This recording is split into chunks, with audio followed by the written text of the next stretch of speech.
আসসালামু আলাইকুম, আশা করি সবাই ভালো আছেন। আমিও ভালো আছি। আবার আপনাদের ভিডিও নিয়ে চলে আসলাম। আজকে রান্না করবো কাঁঠাল, কাঁচা কাঁঠাল।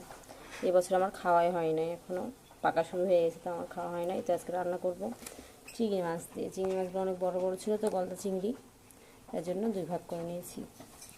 এই যে পেঁয়াজ আর কাঁচামরিচ নিয়ে নিয়েছি, চুলায় তুলে দিয়েছি। আর দিয়ে দেবো তেল। আমি কীভাবে রান্না করি দেখতে থাকুন। দিয়ে দিলাম তেল। এবং পেঁয়াজটা একটু নরম হয়ে আসলে তারপর মশলা দিয়ে দেবো। পেঁয়াজটা হালকা নরম হয়ে আসছে, এখন সব মশলা দিয়ে দেবো। দিয়ে দেবো আদা বাটা, দিয়ে দেবো রসুন বাটা দিয়ে দিলাম। তারপরে দিয়ে দেবো জিরে বাটা, তারপরে দিয়ে দেবো সব শুকনো মশলা। সব মশলা দিয়ে দিয়েছি।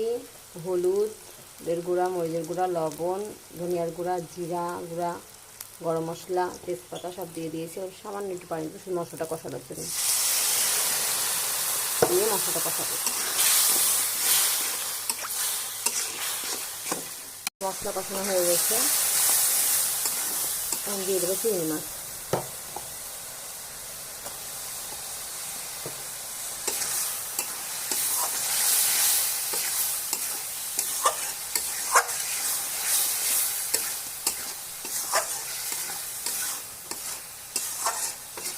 চিংড়ি মাছগুলো মশলার সঙ্গে অনেক সুন্দর কষানো হয়ে গেছে। এখন সব কেটে রাখা কাঁঠালগুলো দিয়ে দেবো। কাঁঠাল দিয়ে একটু করে দিলাম, মিক্স করে দিলাম মশলার সঙ্গে। এখন এটা একটু কষানোর পরে প্রেশার কুকারে দিয়ে দেবো সিদ্ধ হওয়ার জন্য, তাড়াতাড়ি হয়ে যাবে। এই কষানো হয়ে গেছে, আমি প্রেশার কুকারে দিয়ে দেবো। 2 থেকে 3টা সিটি তুললে হয়ে যাবে। তারপর আপনাদের দেখাচ্ছি। এই যে হয়ে গেছে, এখন তুলে নেবো কড়াইয়ে। কড়াইয়ে নিয়ে নিয়েছি, একটু তেল দিয়েছি। এখন তো শুকনো করে ফেলবো একবারে নেড়ে নেড়ে।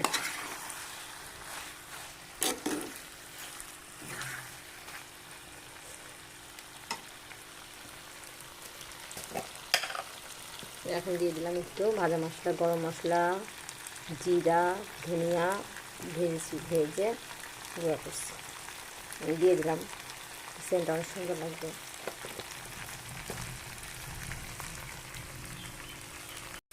এই যে আমার হয়ে গেল চিংড়ি মাছের তরকারি। যদি ভিডিওটা ভালো লাগে লাইক কমেন্ট শেয়ার করবেন, আর এইভাবে রান্না করে খেয়ে দেখবেন। এখন কাঁচা কাঁঠাল আছে, কিছুদিন পর শেষ হয়ে যাবে, কাঁঠাল সব পেটে যাবে। এভাবে যদি কেউ রান্না করে কখনো নাও খান, তাও খেয়ে দেখবেন। আমার রেসিপি দেখে অনেক মজা লাগে। ভালো থাকবেন, সুস্থ থাকবেন। আল্লাহ হাফিজ। সবাই আমার জন্য দোয়া করবেন।